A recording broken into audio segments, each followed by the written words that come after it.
I decided that I wanted to go ahead and answer some student questions. Many of these questions were submitted in advance by the students in the Ask Dr. Boyce program. So I'm going to answer your questions now, and I will state your name with the question. Looks like we have quite a few in here now. My goal is to make you smarter, make you money, help you survive, help you succeed.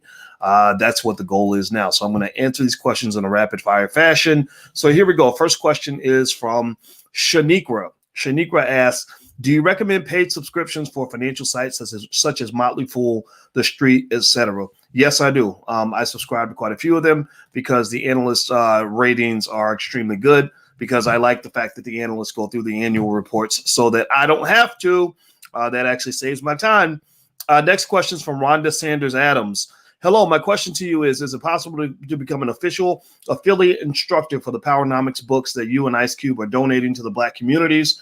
These survival books go well with the proposal I sent you a few months ago. Okay. All right. Well, I did not see the proposal, but if you want to email it to producer@flynubianmedia.com, that's producer@flynubianmedia.com, then we can take a look. I can have my team take a look. As far as licensing anything related to Powernomics, I cannot do that, because that is Dr. Claude Anderson's book and that is his brand. But I will propose it to him and see what he says, see what he thinks. And if you want to know what else she's talking about, Ice Cube actually, to his credit, I want to give a shout out to Ice Cube. I hit the brother up and I asked him, I said, there are a lot of people who want to get a copy of Powernomics but can't afford it. So will you join me? And we each buy 1,000 copies of Powernomics to give away, which will allow us to do two things. One, we can get some knowledge to the Black community. Two, we can support the Powernomics Corporation and Dr. Claude Anderson and the Harvest Institute. And Ice Cube immediately said yes. So Ice Cube did follow through. He's a man of his word, so I'm here to vouch for that and to say that we have the books in storage. We're just trying to figure out a way to make sure they get to the people that need them. If you can afford your own copy, please do not take a free copy. But if you are struggling financially, then we want you to have a copy of Powernomics in your house. So Ice Cube and I are giving some copies away. I'm going to talk to Cube again in the future and ask him if he'll join me in giving away some more. All right, next question is from Hubert Bass. Hubert Bass says, my wife and I are both respiratory therapists, and this pandemic has allowed us to make a lot of money. Good for you. Congratulations. We're considering going into the online CBD business. Which do you believe is better, a CBD franchise or a CBD private white label? We invest in the stock market also. Well, good for you. That's very smart. I can't say which, that one is necessarily better than the other. I almost think white label might be better. That way you can create your own brand, make it nice and black, and do your own thing with it. But then again, franchises are nice because they kind of give you good instructions on how to get started with the product and how to sell it and all this other stuff. So franchises are great because it's like a nice business in a box. You don't have to figure out the business model. It's already written out for you. It's kind of a mixed bag. I guess it depends on the cost of the franchise and what kind of support they give you. Anyway, if you guys are interested in starting a franchise with your family, we actually have a franchise program in the Black Business School. That is part 4 of our Black Money sequence. So if you go to theblackfranchiseprogram.com, theblackfranchiseprogram.com, we actually have a whole curriculum on how to start a franchise. So feel free to go take a look at that. All right, next question from Sean Brown. Dr. Boyce, after the earnings announcement is over with a particular company, what resource do you recommend to find out if that company met expectations or not? Excellent question. Typically, the media will tell you. Usually when CNBC and other places report a company's earnings, they instantly tell you if the company met earnings expectations or not. The funny thing, though, is that sometimes the company won't meet earnings expectation, their price will go up. And sometimes they will surpass the expectation, their price will actually go down. So, no one really knows exactly what the consensus expectation actually is. They have estimates, they have the medians and the means, and they talk to all the analysts and they take the number right in the middle. But that doesn't always mean, that doesn't account for the weighting in terms of how investors sort of weight the different analysts' expectations. So that's a real tough one. But typically when companies don't meet their earnings numbers, their price goes down. And when they do surpass their earnings numbers, the price goes up. Let's see. Matthew asks, I live in Italy. Which investment app functions like Stash International? I registered with Stash. I was told it was only meant for U.S. citizens. Okay. I think apps like Webull and M1 Finance are international. but it depends on what country you're in. So you may want to search for your country and look for investment apps in your country. You can probably do that with a Google search. I imagine that would be a good way to find out, because there's so many countries, and I wish they had one international standard, but they don't. Let's see. Daryl asks, what are the 3 best financial tips for opening an indoor hydroponics farm? Talk to somebody who's done it. Talk to somebody who's done it, and talk to somebody who's done it. Those are my 3 best tips, because I do not run a hydroponics farm, so I cannot tell you the specifics on hydroponics, but I can tell you that there are fundamentals about making money, like buy low, sell high. And then, by the way, did I mention you should talk to somebody who's done it? I don't know if I mentioned that or not, but just in case I didn't, talk to somebody who's done it. Jeffrey McGowan asks, Dr. Boyce, 2021's the year of planning to get off the corporate plantation. Food business options, products / distribution during Powernomics class. You touched on the shrimp industry, etc. Well, actually, that was Dr. Claude Anderson. That was in the Powernomics Masterclass, which you can take a look at, by the way. The recording's there at powernomicsmasterclass.com if you'd like to go take a look. You can get a little certificate and everything. It's kind of nice. What about distressed food products? They buy clothes, coated food, and sell to prisoners, etc. Okay, distressed food products. I guess, are you talking about food like during the pandemic, maybe, or are you talking about prison inmates in particular? I don't quite understand the question, but I would say that when it comes to something like that, I would talk to somebody who's done it, and just know that things like that require a decent amount of capital also, and some knowledge of the food industry. So if you don't have knowledge of that industry, I wouldn't go dumping my life savings into something where you haven't done it before, because that's a good way to lose all your money. Let's see. Next question from Terrence Lewis. I'm answering questions from Ask Dr. Boyce. Those of you who are enrolled in AskDrBoyce.com, you send me your questions. I answer all your questions. I use your name. Those who want to actually take a look can go to AskDrBoyce.com. You can actually get 70% off the program if you want to use that URL right now. AskDrBoyce.com. All right, so let's see here. Terrence Lewis is asking, with the economic rise of cryptocurrency and the stock market at an all-time high, should I focus on investing to take advantage of the opportunity to increase my net worth, or focus on paying off consumer debt, or do both simultaneously? That is a great question.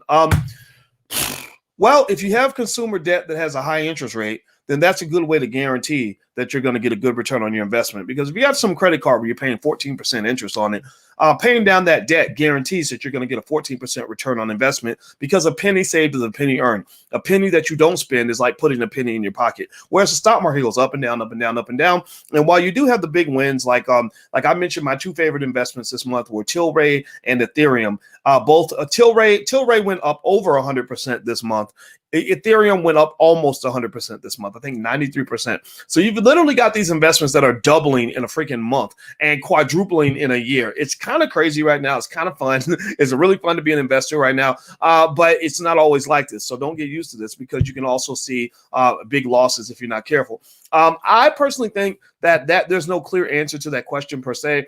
I think you got to think about a couple of things. 3 levels that come to mind. One is saving money, right? Because if you're spending money on the credit card, you're losing money. So you got to kind of cut that expense down a little bit. Second level is growth potential, meaning, that everything's out here happening. You're getting this fear of missing out, AKA FOMO, where you're thinking, man, all these people are making all this money. I want to be a part of that. I want to be in the game. I don't blame you, because it's a fun game to be in. And then there's like that third level, just your personality type. Do you really want to spend, 5 years paying off debt before you can start investing? That's not fun. I don't think that's fun. And then also you got to think about cash flow, right? If you have cash in your hand, that cash is security. Liquid assets are security, meaning cash or things that can easily be turned into cash, like stock you can sell in case your car breaks down and you need $3,000 or whatever the case may be. So keeping things liquid can be as important as actually increasing your net worth. The thing about paying down a bunch of debt, so let's say, for example, you have $30,000 in student loans and you suddenly come into 10 grand. Do I recommend taking the whole 10 grand and putting it all toward your student loans? No, because then you lose your 10 grand. And then if you have an emergency, you can't go back to the student loan people and say, hey, can you give me 2,000 back because my car broke down? You keep cash in your pocket. So when it comes to that, I would say that I like stock market investing because it gives you liquid access. It gives you access to a liquid asset that can save your butt in case things get a little bit crazy. All right. So next question is, and by the way, these questions are coming from those of you who are enrolled in Ask Dr. Boyce. There are a lot of questions here, so I'm going to answer them all. And those of you who are just listening in can listen in on the answers. All right. So DeAndre Thomas is asking, my mother left our son over $20,000 8 years ago. He will be able to claim it at the age of 18, which is in 2 years. We are trying to get him ready for this. We decided to tell him on his 18th birthday when it's time to call and claim it. What should he invest in? I think that there's three options for investment. There's real estate, there's starting a business, and then there's the stock market. I think that what he invests in should depend on what he's really most interested in. I think that if he's not sure what he wants to do, a nice, healthy, diversified mutual fund might be a good way to get started, but that might be a little bit boring. Maybe he has a passion or something that he might want to put a little money into, but I would definitely encourage you to make sure that he diversifies and spreads his money out so it doesn't all go in one place. I think that's probably the biggest mistake you can make when it comes to where you invest your money. Next question is Troy Smith. Troy says, can I write off my business startup costs, including attorney and accountant fees? I am not an accountant. I'm not an attorney, but talk to your attorney and your accountant and just be sure. But I believe that you can. I don't see why you can't based on the information you provided to me here. Janice Glass. Hey, Dr. Boyce, I'm signed up for the Black Business Bootcamp. Oh, you mean the Black Wealth Bootcamp, Black Wealth, which I am enjoying. Good. How can I take a free class which makes me a better writer and articulate speaker other than Toastmasters online? I need to level up my writing skills. Let's see, writing. I think that if you maybe were to, Google search on how to be a better writer, there's probably videos out there. Udemy probably has some classes on writing. There's a lot of stuff out there, but here's how I became a better writer. Janice, let me tell you this. I actually, you're talking to a kid who failed English class more times than I can count. I literally would fail English class every single time I took the class.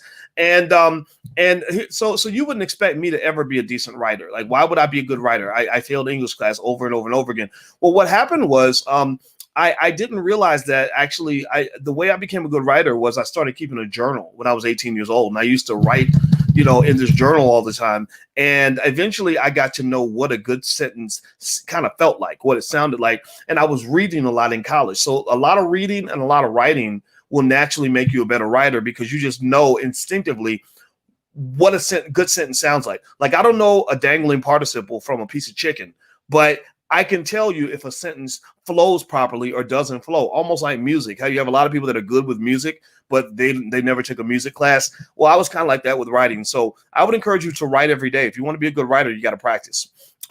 Next, Tamika. Dr. Watkins, you mentioned you were buying Virgin Galactic this week so you can sell the call options. Which specific call options are you selling and at what premium? That's a good question. So you're probably in the options class. That's the stock options masterclass, stockoptionsmasterclass.com for those of you that are interested. So with Virgin Galactic, I am right now actually not selling the options just yet.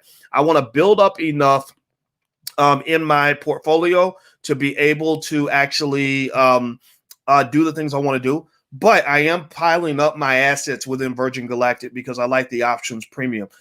If I were to go in and look for options to sell, I would probably, if I'm looking for monthly income, I would probably go for something like maybe I would take the price.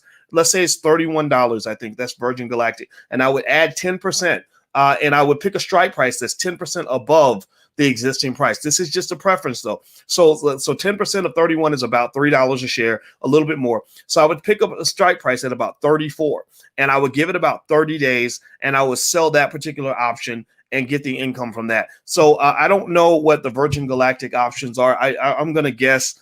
So let's say that particular option has a premium of say $200 and something.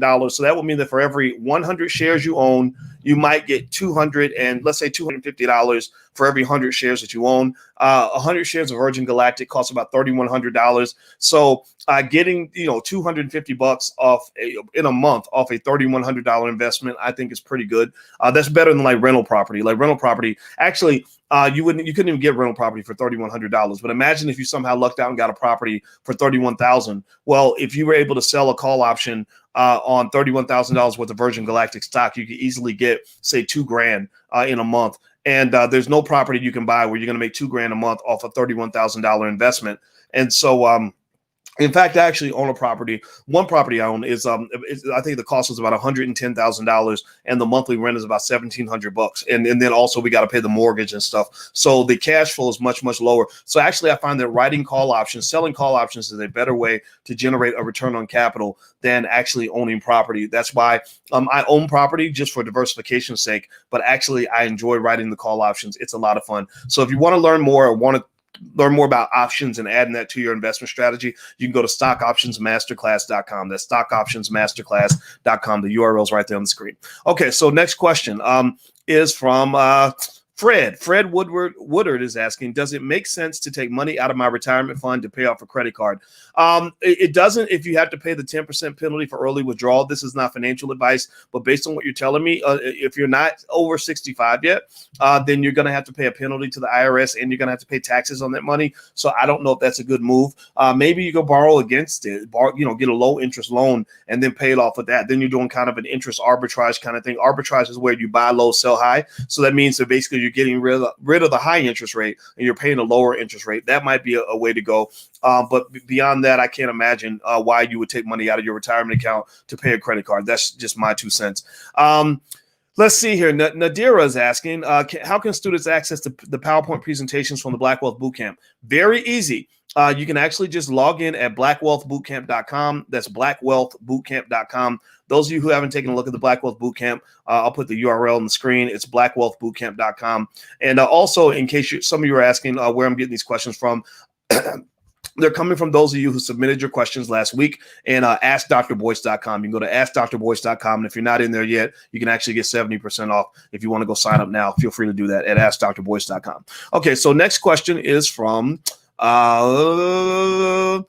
Lashad says, I purchased the $29 curriculum special twice by accident. I'm asking to refund it. Oh, yeah, absolutely. Absolutely. If you accidentally did that twice, Lashad, we want to give you that refund for sure. So if you have any problems, anybody who has any problems with the Black Business School, just know we have an awesome customer support team, and they are waiting for your email. You can email support@theblackbusinessschool.com. That's support@theblackbusinessschool.com. They will instantly give you a refund and take good care of you. And by the way, anybody who signs up for anything at the Black Business School, just know that everything comes with a 30-day, 100% money back guarantee if you're unhappy for any reason whatsoever. So we do not want you to be unhappy. We want to be a Black-owned university that becomes massive. We have 130,000 students all around the world. We want to have 1 million because we believe that we can educate Black people better than anybody on the planet when it comes to Black wealth. We are concerned, massively concerned, with one important question, which is how do you close the racial wealth gap?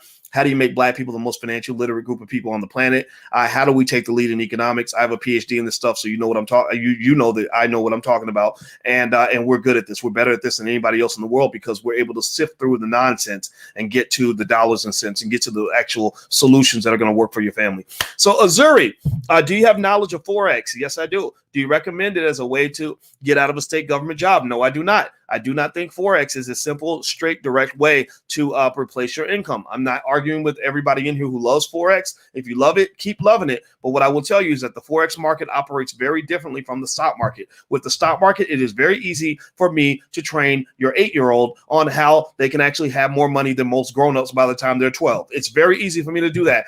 With your 8-year-old or with your dog, I could train your dog on how to have more money than the people that actually own the dog.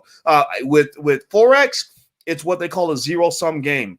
Forex means that in order for you to win, somebody else has got to lose. In order for you to make money, somebody else has to be losing money. That's a different game. That means you might win, you might lose. Sometimes you win, sometimes you lose. Those are two different markets. Forex, the beauty of the Forex market, though, is that it's open 24 hours a day, so it's very exciting. It's like a big casino. It's extremely liquid, which means you can move and chuck and jive and move assets just constantly all the time.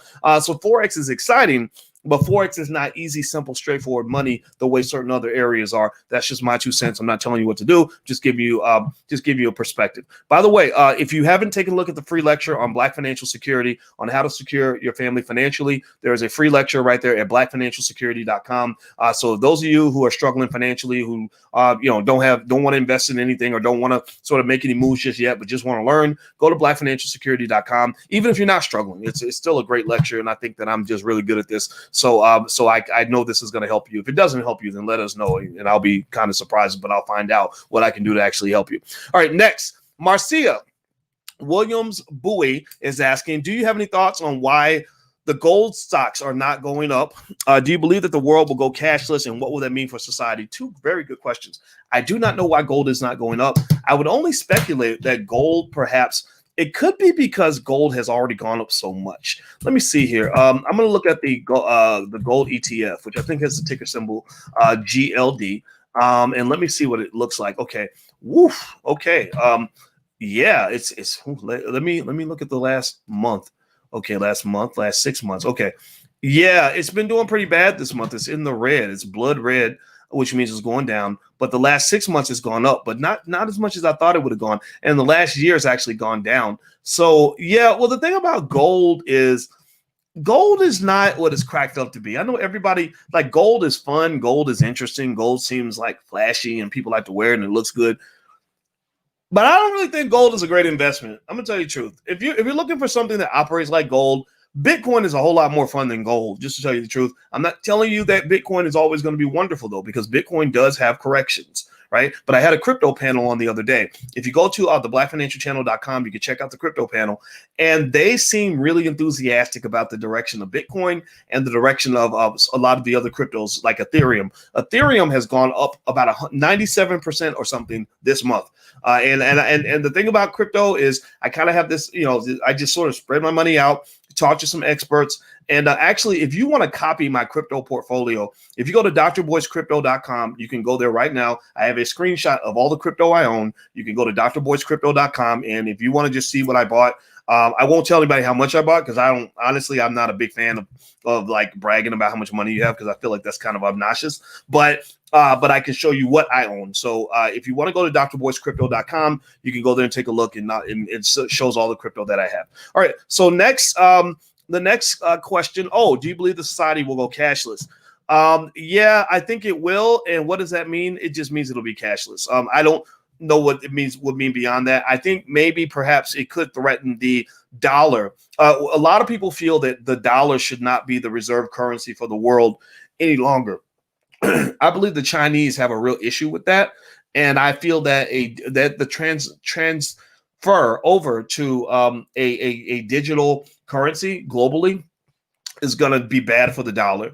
And just so you know, just my eagle eyes are telling me, and my spidey senses are telling me that the Chinese are using all the pandemic as an opportunity for economic and political power plays that are going to have implications for the next 100 years. They're not like the United States. The United States, we can't get anything done because we fighting each other. We storming the Capitol and beating each other up in the street and cussing each other out and calling each other names. In China, they're kind of more organized and more unified. Probably because they're a totalitarian government, which actually we're going to be totalitarian pretty soon, if we keep going in that direction. But the good thing about that sort of framework is that they don't spend time arguing. It's like imagine the Democrats and Republicans are like a married couple, and they're fighting all the time. If you're fighting all the time and you got to like get in the car and drive to church, you're not going to get anywhere because you're going to be fighting all the time. You're going to be fighting over the steering wheel. Well, I should drive. No, I should drive. No, I should drive. I should drive. Right. And then you're going to crash the car.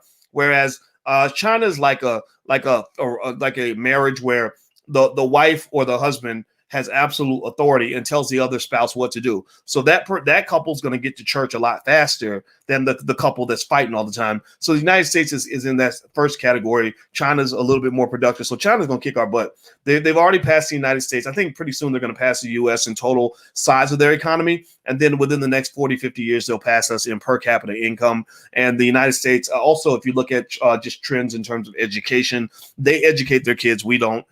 So we're just in big trouble. So that's just what it is. Okay, next, Sean Brown says, Dr. Boyce, so actually one more thought on China. I just had a nephew 2 days ago, and I had a niece about 2 years and 2 days ago. And my nephew and my niece, I told my brother, I said, we're going to make sure these children know Chinese. We have a 17-year-old that's about to graduate. He studied Chinese, and I recommended all of them study Chinese because China is going to be the power broker of this century. The United States is going down. China's coming up, and that's just the way it's going to be. Africa's on the come up too, by the way. I will talk about that later. All right. So Sean Brown, Dr. Boyce, as it pertains to REITs, real estate investment trust, do I need to invest in many different REITs for diversification, or is investing in one REIT sufficient? Well, I think it would depend on whether that REIT is properly diversified. But I think just to be safe, Sean, I would, in my view, this is not investment advice, but it's my view, I would spread my money out just in general. I'm not a big believer in investing all your money into any one thing anyway, even if it's a diversified company. Like GE is pretty diversified, but I wouldn't just invest in GE because at the end of the day, it's still one company. So I would kind of just keep that in mind. All right, so next question is Kay Simmons. Kay Simmons says, hi, I'm a new investor. I started my journey on August 11th, 2020. Good for you. To make a long story short, I was a victim of a type of malware, and those criminals depleted my stocks and Bitcoins. Oh, no. What can I do to get my money back? I've contacted the SEC and no help.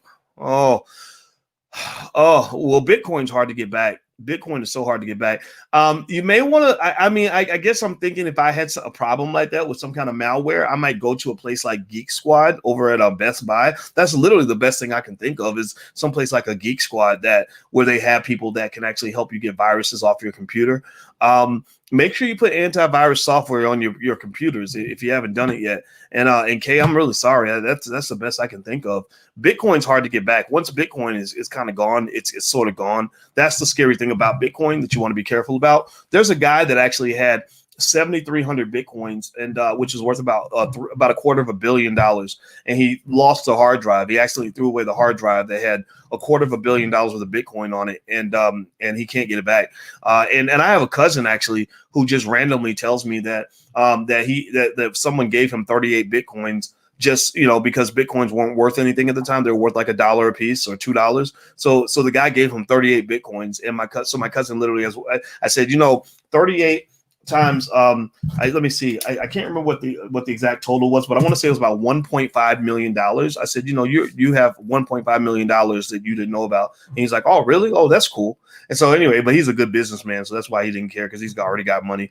And by the way, he didn't go to college, by the way, in case you're wondering. He didn't. It's not like he went to Harvard or Yale. He just spent the time that a lot of us might have spent going to college. Honestly, he spent that time learning how to run a business and how to program computers. He's into technology and business and entrepreneurship, which is the best combination for making money. If you know entrepreneurship and you know technology, that gives you the ability to scale. That's how Elon Musk and Jeff Bezos make so much more money than everyone else, is because they're not just smart and they don't just understand how to start businesses, and they don't not just understand ownership, but they understand technology, which allows them to scale what they know. So that's why Elon Musk makes $300 million a day. Now, most people don't make $300 million a day. That's a lot of money, but I do know regular people who make maybe $50,000 a day, $30,000 a day, even $100,000 a day. So this is real. This is really happening. And America is becoming more unequal over time because of that. The pandemic is making it even worse. The people that know the technology are doing extremely well. Those who aren't into technology and don't understand ownership and entrepreneurship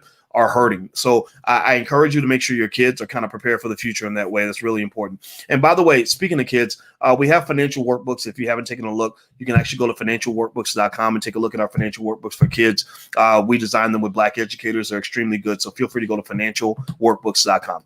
Okay, next question is from Natasha Underwood. Natasha Underwood says, I hope you're doing well. My question is, when starting out investing with $5 a day, how many apps would you recommend to diversify my portfolio? What strategy do you recommend for new investors? What recommendations do you suggest for buying stock? Those are a lot of questions. Okay, so let's start with the $5 a day plan. It sounds like that's what Miss Natasha is doing. Good for you. I'm very proud of you. I think this is going to work out well for your family. You're going to be in very good shape. So first thing I want to let you guys know is that if you want to take a look at the $5 a day investing plan, you can get a copy at the allblackagenda.com, theallblackagenda.com. In terms of the number of apps, since $5 a day is a small number, I would start with one app, right? But eventually, maybe once you hit a critical mass, maybe a few $100 or a couple $1,000 on one app, maybe get a second one so you can spread it out so your money can be in different places. I don't think you want to put all your money in one place. So the other thing is what strategy? Well, it depends on, I know I lost my audio. Let me know if you can hear me. Let me know if you can hear me okay, because I don't know if you guys can hear me at all. Can you hear me? Let me know if you can hear me. If you can't hear me, then I'm going to have to shut part of this down. Okay, so the next thing that I would say is In terms of investing strategy, I would seek out diversification. Diversification means basically not putting all your eggs in one basket. So that might mean ownership of mutual funds. Mutual funds are a great way to start. Or at the very least, if you buy individual stocks, spread your money out across different stocks. So if you want to take a look at the $5 a day plan, you can go to theallblackagenda.com. There's a lot of information there in addition to the $5 a day plan. So feel free to take a look. And also, if you want to know where I'm getting the questions from, I'm getting the questions from the students who are in Ask Dr. Boyce. So if you'd like to go sign up and have me answer your questions specifically using your name, you can actually get 70% off by going to askdrboyce.com. The URL's on the screen. Okay, last question is from Andre T. He says, my mother left our son $20,000. Oh, okay. So you're talking about your son. Okay, so you already asked that question about your son. Okay. Yeah, when your son's 18, though, I would be really cautious about giving him all the money. I'm not a big believer in giving 18-year-olds a lot of money because I don't think that works out well long term, because 18-year-olds, unfortunately, 18-year-olds are pretty stupid. I know I was incredibly stupid when I was 18. So your child is probably stupid like I was, maybe a little bit smarter than me, but still stupid, because when you're 18, your brain isn't even fully developed. You're literally operating with a piece of a brain, not a full brain. So I wouldn't give all the money to him. I would give him pieces of it under the assumption that he did certain things with it, productive things with it. And as far as where to invest it, it depends on what he wants to do and what he wants to do with his life. But three major areas to invest would be in a small business, in real estate, or in stocks. Owning a business takes probably the most skill. Real estate takes the second most skill. Owning stock takes almost no skill at all. So you might want to start there. Okay, so I hope that was helpful. I'm going to get out of here, guys. I just got a call from Alicia. She's telling me it's time for us to have family movie night. So if you haven't joined AskDrBoyce.com, you can go there. There's the URL on the screen. And so I'm going to get out of here, guys. So have a good night, and I will see you soon. Take care. Bye-bye.